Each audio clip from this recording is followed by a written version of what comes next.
Har kuni tongda uyg'onamiz. Ko'zlarimizni ochamiz.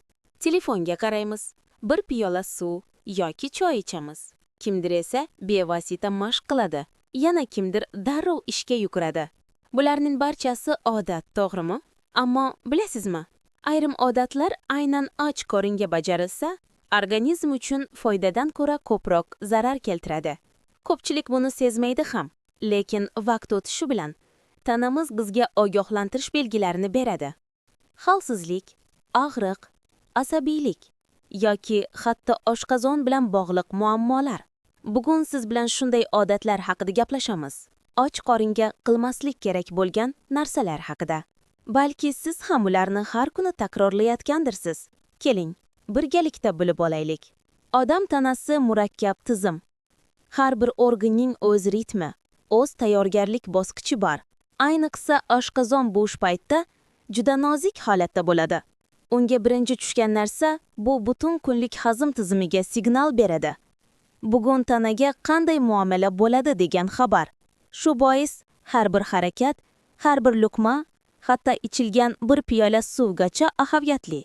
Endi tasavvur qiling, siz tongda hali hech narsa yemay, darrov kuchli qahva ichdingiz.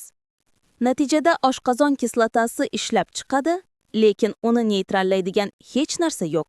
Shuning uchun ko'pchilikda yurak urish tezlashadi, ko'ngil aynaydi, ba'zida qorin og'rig'i paydo bo'ladi. Bu shunchaki bir stakan qahva emas. Bu oshqozonga stress signali. Yana bir keng tarqalgan holat och qoringa mashq qilish. Albatta ko'pchilik buni foydali deb o'ylaydi. Och qoringa yugursan, yog' ko'proq yo'qoladi deb. Ammo aslida bu har doim ham to'g'ri emas. Organizmda energiya manbai bo'lmagani sabab, mushaklar o'z zaxirasini, ya'ni oksillarni yoqib yuboradi. Ya'ni siz yog' emas, balki mushak massasini kamaytirasiz. Bundan tashqari qon bosimi pasayishi, bosh aylanishi yoki holsizlik ham kuzatiladi. Ayniqsa yurak yoki qandli diabet bilan muammosi bo'lgan odamlarga bu juda xavfli. Telefon yoki ijtimoiy tarmoqqa darrov kirish ham o'ylaganchalik zararli emasdek tuyuladi.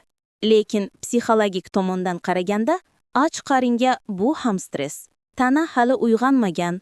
Qon bosimi, gormonlar muvozanati yangi bosqichda. Lekin siz miyani axborot bilan to'ldirasiz. Bu esa kortizol, ya'ni stress gormonini oshishiga olib keladi. Natijada inson butun kunini asabiy, diqqatini jamlay olmaydigan holatda o'tkazadi. Demak, och qoringa telefonga yopish ham tanamizga zararli signal. Yana bir odat och qoringa chekish. Bu eng xavfli holatlardan biri. Nikotin och oshqozonga kirganda gastrit yoki yara rivojlanish xavfi keskin ortadi. Chunki nikotin oshqozon shilliqi qavatini ta'sirga olib, kislotaning ishlab chiqilishini kuchaytiradi. Natijada ovqat hazm qilish tizimi zaiflashadi. Ayniqsa erta tongda chekish tanani kislorod yetishmasligiga olib keladi. Agar siz birta chekib keyin nonushta qilaman deb o'ylasangiz, aslida organizmga zararli boshlang'ich beryapsiz. Ertalab darrov limonli suv ichish ham har doim foyda bermaydi. Ha, limon vitamin C manbai, ammo och qoringa bu kislota zarar yetkazishi mumkin. Ayniqsa oshqozon sezgir bo'lsa yoki kislotalik yuqori bo'lsa, limon suvi og'riq, achishish yoki ko'ngil aynishi keltirib chiqaradi. Eng to'g'risi limonli suvni kichik nonushtadan keyin ichishdir. Yana bir holat och qoringa dori ichish. Hatto oddiy og'riq qoldiruvchi tabletkalar ham bu paytda oshqozon devoriga salbiy ta'sir ko'rsatadi. Dori vositalari oshqozon kislotasi bilan bevosita aloqaga kirganda shilliqi qavatini kuydiradi.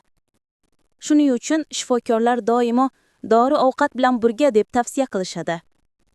Hatto vitaminlar ham och qoringa ichilganda ba'zida noxush ta'sir beradi.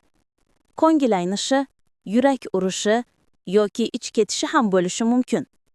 Yana ko'pchilikda uchraydigan narsa sovuq dush. Ba'zi odamlar o'ylaydi, ertalab sovuq suvda cho'milish tetiklantiradi, immunitetni kuchaytiradi. Lekin och qoringa bunday zarba tanaga og'irlik qiladi. Hali energiya manbai yo'q paytda sovuq suv tomirlarni keskin toraytirib, yurak faoliyatiga yuk tushadi.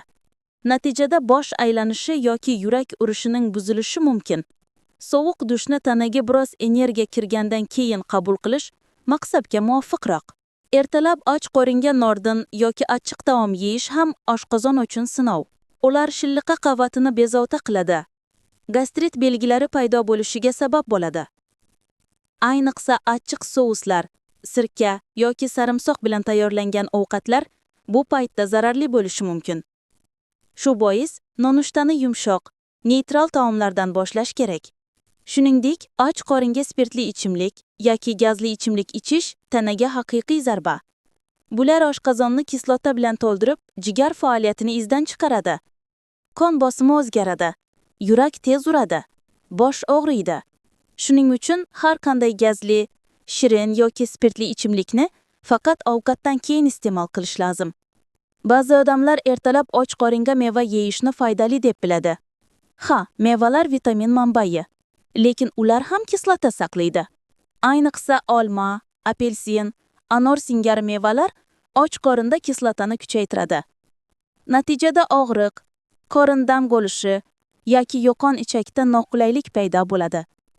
Eng to'g'risi mevalarni asosiy nonushtadan 1-1,5 soat o'tib yeyishdir.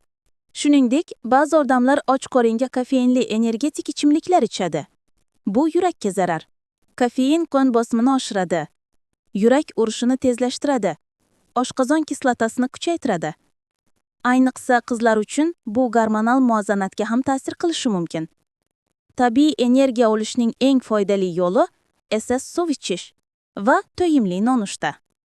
Ko'rinib turganingizdek, och qoringa bajariladigan oddiy ammo noto'g'ri odatlar tanaga katta yuk beradi. Organizmning uyg'onish davrini yumshoq, ehtiyotkorlik bilan o'tkazish muhim. Eng oddiy qoidalar shunday. Uyg'ongacha avvalo iliq suv iching, keyin yengil nonushta qiling, keyin mashq yoki dush va faqat shundan so'ng kunni davom ettiring. Shunda sizning hazm tizimingiz, asab tizimingiz va yurak faoliyatingiz uyg'un ishlaydi. Hayotda ba'zan tezroq natija kutamiz. Tez uyg'onish, tez ozish, tez energiya olish. Ammo tana tezlikni emas, balki balansni yaxshi ko'radi. Shuning uchun ertalab o'ylamasdan qilinadigan oddiy odatlar ham uzoq muddatda katta farq keltiradi. Bugun o'rganilgan kichik odat ertagi sog'ligimizni belgilaydi. Shuni unutmang, sizning sog'ligingiz bu sizning eng katta boyligingiz. Uni asrang, shoshilmang, tanangizni tinglang. Agar o'zingizda noxush belgilarga duch kelsangiz, darrov mutaxassis bilan maslahatlashing. Har bir insonning tanasi o'ziga xos. Biriga foydali bo'lgan narsa boshqasiga zararli bo'lishi mumkin. Shuning uchun eng yaxshi yo'l ehtiyotkorlik va me'yor. Ko'p odamlar ertalab och qoringa suv ichishni foydali deb biladi. Bu to'g'ri. Lekin suvning o'zi ham qanday bo'lishi muhim. Juda sovuq yoki juda issiq suv tanaga stress beradi. To'g'risi, iliq suv. Ayniqsa iliq suvga o'zini asal yoki limon qo'shish, agar oshqozon sezgir bo'lmasa, juda foydali bo'ladi. Bu tanani uyg'otadi, ichak faoliyatini yaxshilaydi va tanadan tunda to'plangan toksinlarni chiqaradi. Ammo eng muhim narsa bu suvni sekin ichish, birdaniga emas. Shunda tanangiz uyg'onish jarayoniga moslashadi. Ertalabki daqiqalarda odamning asab tizimi ham o'zgaruvchan holatda bo'ladi. Siz birinchi qilgan harakat bu butun kunlik kayfiyatga ta'sir qiladi. Masalan, och qoringa baqirish, jahl qilish yoki stressli suhbatga kirish ham fiziologik jihatdan zararli. Chunki ochlik paytida qon shakar darajasi past bo'ladi. Bu esa hayajonlarni kuchaytiradi. Siz bilmagan holda ortiqcha adrenalin chiqadi. Yurak urish tezlashadi. Miyaning stress markazi faollashadi. Shuning uchun ertalab och qoringa salbiy suhbatlardan, muammoli masalalardan yoki tortishuvlardan ham saqlaning. Tanani va ruhni tinch uyg'otish eng muhim qadamlardan biri. Shuningdek, ba'zi odamlar ertalab och qoringa nordin sut mahsulotlarini, masalan, kefir yoki yogurtni ichishni yoqtiradi. Ha, u foydali bakteriyalar manbai. ammo hamma uchun emas. Agar sizda gastrit, oshqozon kislotaligi yuqori bo'lsa, bu mahsulotlar kislotalikni yanada oshiradi. Eng yaxshi variant bunday mahsulotlarni kichik nonushtadan keyin ichish. Shu yo'l bilan foyda saqlanadi, zarar esa kamayadi. Yana bir e'tiborli masala, ertalab och qoringa tish yuvgandan keyin darrov ovqatlanish. Ko'pchilik bunga e'tibor bermaydi, ammo tish pastasidagi ayrim moddalarning ta'siri ostida og'izdagi fermentlar muvozanati o'zgaradi. Agar darrov ovqat iste'mol qilinsa, bu hazm jarayoniga ozgina noqulaylik keltiradi. Eng to'g'risi, tish yuvgandan keyin 10-15 daqiqa kutib, keyin nonushta qilish. Ba'zi kishilar ertalab och qoringa choy ichadi. Ayniqsa qora choy yoki qo'yiq yashil choy. Ammo bu ham ehtiyotkorlikni talab qiladi.